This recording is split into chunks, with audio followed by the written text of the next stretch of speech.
The last of the vamps disappeared around the corner. Clara eyed them thoughtfully. "They seem awfully scared of you," she said slowly, turning her attention to Calamity. "I wonder why." The officer shrugged and leaned against the damp stone wall. "Pheromones, I guess." My eyes narrowed. Her aura looked wonky, like nothing I'd ever seen before. Almost like, "Stop that!" I cried out, slapping my hand to my forehead. A deep, stabbing pain throbbed between my eyes. "It's not nice to pry where you aren't invited," Calamity said, her eyebrows rising slightly as I glared at her. "I'm just trying to figure out what you are," I said mulishly. "Knowing what I'm dealing with keeps me alive." She rolled her eyes. "I'm not here to kill you, so there's no need to go digging when you won't find anything but dirt." I didn't think that was true at all, but I held my tongue. Clara's expression turned thoughtful. "You work for the New Orleans Police Department?" Calamity snorted. "Not quite. I work for a division in the department, one that isn't known to anyone but paranorms." She hitched a thumb over her shoulder. "You've got quite the problem on your hands, don't you?" "I'll get to the bottom of it," Clara swore.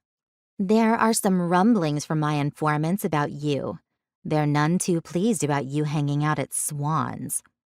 "I get that a lot," I muttered. Clara snickered. "Vamps don't like change. They'll either come around or they'll die." Her expression darkened. "And the way things are going, I'm not sure I'd care if they died or not." I clicked my tongue. "You don't mean that." The vampire laughed. "I'm sad to say I really do. The younger generations have no fear of anything, me included." "Then you need to make them fear you," Calamity said. Clara glared at her.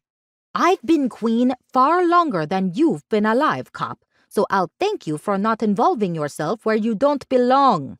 A smile pulled at the officer's lips. "I didn't mean to raise your hackles, and I have no urge to involve myself in vamp business, but you're wrong. I've been around far longer than many, and I've seen how bad these things can go." Clara slumped against the opposite wall, crossing one ankle over the other.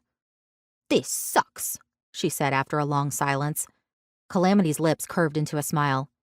"My vamp informants are some of the worst sludge to crawl out of the sewers." Clara snorted. "I've got some real winners under my command," she said dryly. "But there are some who want to do the best. They want to be the best.